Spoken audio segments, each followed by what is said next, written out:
Assalamualaikum warahmatullahi wabarakatuh. Pada kesempatan kini go serupa arahan dari FIB Unan, itu yang coba mangkek balik cerita-cerita dan berkembang di tengah-tengah masyarakat kita. Ima cerita-cerita go merupakan pelajaran. Itulah gaya salah satu model pendidikan yang dikembangkan dari orang tua dengan cerita-cerita atau budaya pitutur. Dari setiap cerita tu generasi Minangkabau diajar untuk mengambil hikmah dari setiap cerita atau setiap kisah yang diceritakan. Jadi tidak begitu memperdebatkan masalah siapa pelakunya, bila kejadiannya, di mana tampaknya dan lain segala macam. Tapi yang paling penting dari setiap cerita nampak sama warna dulu adalah hikmah dan pelajaran. Jadi cerita go tentang ilmu pengetahuan. Bagaimana seorang manusia yang walaupun tinggi ilmu pengetahuannya tapi tidak paham dengan esensi pengetahuan itu, mangko diistilahkan di dalam cerita go kurang sayangka. Jadi ceritanya aku ya cerita. Jadi pada zaman dahulu ada seorang orang tua lah lama, ada satu keluarga lah lama menikah, dah jo kunjung dapat punya anak dah. Kalau macam usaha lah dilakukan mau be baik itu secara nan canggih di masanya maupun nan cara tradisional. Jadi masalah kecanggihan gue sebenarnya zaman dulu lah ada aja, cuman sesuai jo zamannya. Jadi dek lah panek bau sao akhirnya tekana bernazar ke Tuhan. Jadi nazarnya ke Tuhan, ya Allah ya Tuhan, kalau seandainya engkau karuniakan ambo seorang anak, maka dalam kandungan anak itu akan ambo tinggalkan. Itu nazar yang terucap dari mulut orang tua. Jadi dia lah tua, mungkin lah ada rasa apalah kerinduan ke anak go. Jadi secara sangat tidak sengaja terucapkan serupa Nabi Sulaiman, Nabi Ibrahim dan juga menazar serupa itu, kalau seandainya dikaruniai seorang anak maka anaknya akan dikorbankan lah. Kalau seandainya Nabi Ibrahim punya anak, maka ketika Allah memintanya, Nabi Ibrahim siap mengorbankannya. Itu cerita tentang orang tua kalah. Jadi dengan rahmat dan kekuasaan Tuhan, iyo dikaruniai beliau dengan seorang anak. Mengandung orang rumah bini beliau jadi walaupun keabaan nazar adalah hutang dan harus dibayar, sehingga dengan baik hati didiskusikanlah jo orang rumahnya, jo bininya dia apa kah. Walaupun keabaan dan nazar atau ikara adalah janji yang harus dibayar. Akhirnya dengan berat hati, dengan tapaso, beliau harus meninggalkan istrinya dan berjalan. Namun sebelum berjalan dengan baik hati, beliau sampaikan, kalau seandainya anak ambo laki-laki, kalau lah bujang kadangnya nanti atau bujang tangguang, kalau ingin mencari dan mananya kan tentang ayahnya, ceritakanlah kisah iko dan turuilah ambo sepanjang petang kapeh. Jadi orang kayak gue setiap perjalanan sejauh-jauh mata memandang di tanah petang kapeh, sejauh-jauh mata memandang di tanah petang kapeh. Jadi itulah patokan untuk mencari beliau nanti. Beliau berada di ujung batang kapeh itu sendiri. Jadi singkat cerita, lah sampai bilangan bulan lah 9 bulan bini beliau ko mengandung, orang mengandung 9 bulan. Akhirnya lah lahir. Itu lamanya orang mengandung.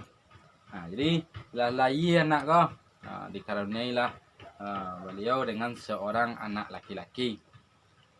Jadi singkat cerita, seiring waktu berjalan, masa berganti, tahun bertukar, maka lah sampai anakku remaja atau bujang tangguang. Dia cok digalak-galak nih kawan-kawannya, punya tak bawa bapak, akhirnya sesak lah induknya. Siapa di mana paknya, siapanya, kalau ada pak di mana, kalau meninggal di mana kubur. Jadi anakku lah bujang tangguang, akhirnya diceritalah di maknya kah, bahwa itulah kisahnya. Kini Waang kalau nak basuh aja paang tuliklah batang kapeh ko. Di ujung batang kapeh ko di sinan bapak. Jadi singkit cerita akhirnya diputihkan lah berjalan anak kau mencari bapaknya. Di jauh-jauh berjalan ada ya batang kapeh. Jauh jalan melabah hari, laba minggu ada ya batang kapeh. Di perjalanan basobok lah orang sedang menjuluk buah nan sedang sange ranu-ranu mana. Namun dijuluk sedang menjuluk tapi tak kunjung dapet dah. Panggalan kau sayuk sejangka. Disambung, diuleh. Tapi kurang atau sayuk sejangka je. Lalu ditambah cik lain sayuk sejangka. Itulah nanya calik di perjalanan yang pertama dan sangat cukup berkesan. Kemudian berjalan lah hari-hari lo berjalan, basobok lo semua masuk lo ke sebuah kampung. Basobok lo orang sedang menyangkut air di semua ni ya. Dulu semua go semua bersahabat pakai teret tali ketua. Tapi sayang dak kunjung dapat air dak karena tali go sayui sajangka. Disambung tali yo tetek sayui sajangka. Disambung cek lain tetek sayui sajangka. Jadi sedangnya caliat nya perhatikan lah tali lo berjalan. Jadi dek lah lama berjalan akhir habislah batang kapeh tadi. Di batang kapeh basobok sumbuh masak rumah saji nan sangat rancak. Tapi indah, taman yang sangat indah. Dicalik sekali liang. Tak ada dah akhirnya masuk ke dalam rumah saji. Basoboklah seorang orang tua dan sedang duduk di masjid dan sedang berzikir dan sedang beribadah di masjid. Jadi sampai masjid kemudian diceritakanlah dan orang tua gue bacanya dari Yuang dan mencari apa dan kok kemudian dia tanya ada apa gue sepanjang perjalanan dan basobok yang dia ceritalah cerita yang tadi dong. Dan pertama sekali basobok dia orang dan sedang menjuluk buah masak. Tapi tak kunjung dapat karena panggalannya sayuk sajangka. Selanjutnya tentang menyangkut air. Tak kunjung dapat air karena tali penyangkutnya kurang sajangka. Disambung kurang sajangka. Jadi itulah nyejawek di rangkai kah. Itulah dunia yuang. Lima orang lah tinggi-tinggi kini lah sampai ke langit. Namun dan sajangka ke dirinya tak pernah tahu.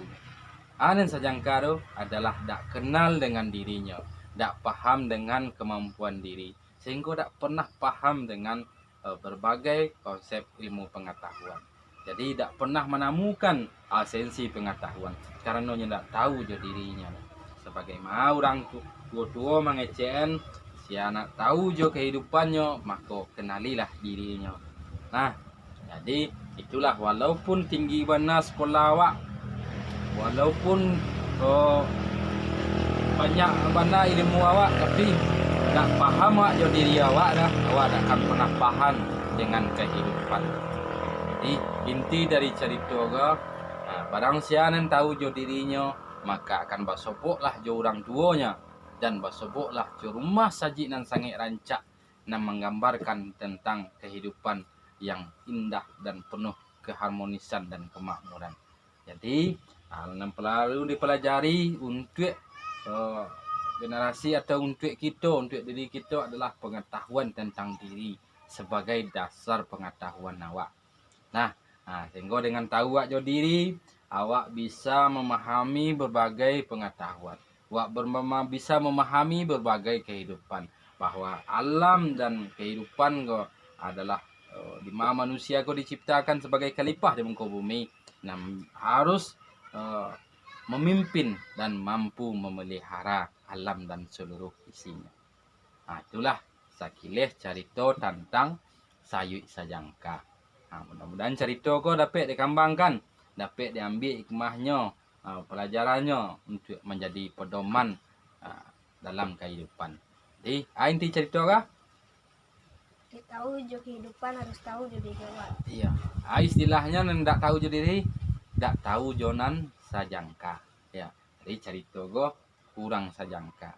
Jadi walaupun tinggi sekolah awak, walaupun lah S1, S2 bahkan S campur bagai, tapi tak tahu je dirinya dah. Hilanglah esensi kehidupan. Hilanglah hakikat kehidupan. Sehingga hakikat hidup awak tak penuh dengan hikmah dan manfaat. Nah, itulah sekilas cerita kita. Mudah-mudahan di lain waktu kita sambung melihat dengan cerita-cerita lain. Banyak cerita lain. Ada cerita Pak Bilalang, ada cerita tentang sampan pecah tiga, ada cerita tentang Awaludin, si Akhiruddin dan si Amaluddin. Dia banyak cerita lain. Di untuk kini ke. Itulah cerita. Berapa cerita nanalah kita bagi. Mudah-mudahan jadi pelajaran. Demikian. Assalamualaikum warahmatullahi wabarakatuh.